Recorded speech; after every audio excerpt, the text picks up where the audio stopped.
గురుగారు చాలా మంది అడిగేటువంటి సందేహం. వ్యాపారంలో బాగా నష్టం వచ్చిందండి. ఏం జరిగిందో తెలీదు.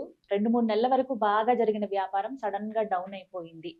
ఇంకా మూసేసే స్థితికి వెళ్ళిపోయాము. చాలా కష్టపడి మేము వ్యాపారం ప్రారంభించాము అన్నవాళ్ళు అడుగుతున్నారండి. ఏం చేయాలి? స్వామి అనుగ్రహం పొందాలంటే వ్యాపారం మళ్ళీ అభివృద్ధి చెందాలంటే ఏం చేయాలి? ఖచ్చితంగా నృసింహ ఆరాధన చాలా అద్భుతంగా ఉపయోగపడుతుంది వాళ్ళకి. ఎందుకంటే ఆర్థిక స్థిరత్వం అనేటువంటిది కావాలి కాబట్టి ఫస్ట్. ఎందుకంటే సమాజంలో పేరు రావాలి.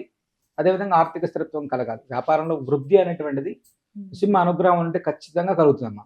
హ్మ్. చొల్లంగి అమావాస్య నాడు మన సన్నిధిలో జరిగేటువంటి అష్టముఖ గండభైరవ జ్వాలా నారసింహ హోమంలో ప్రత్యక్షంగా వాళ్ళని పాల్గొని హోమంలో కూర్చొని వెళ్తే ఆనాడు స్వామి సన్నిధిలో కట్టుకోవడానికి ఒక ప్రత్యేకమైనటువంటి కొబ్బరి బొండ ఇవన్నీ ఇస్తారమ్మా. హ్మ్. చాలా విశేషం. అంటే ఏదైనా గ్రహ ప్రభావాలు ఇలా ఉండి మాత్రమే వ్యాపారంలో ఇబ్బంది జరుగుతుంది. హ్మ్. అంటే దృష్టి దోషాలు కావచ్చు, నరపీడ కావచ్చు. నరపీడ అనేటువంటిది చాలా ఎక్కువ ఇబ్బంది పడేటువంటి అంశం అమ్మ. హ్మ్. అవి తొలగితే ఆటోమేటిక్‌గా మనం యథావిధిగా ట్రాక్ ఎక్కుతాం. స్వామి అనుగ్రహంతోటి ఖచ్చితంగా ఆర్థిక స్థిరత్వం అనేటువంటిది తప్పకుండా కలుగుతుంది.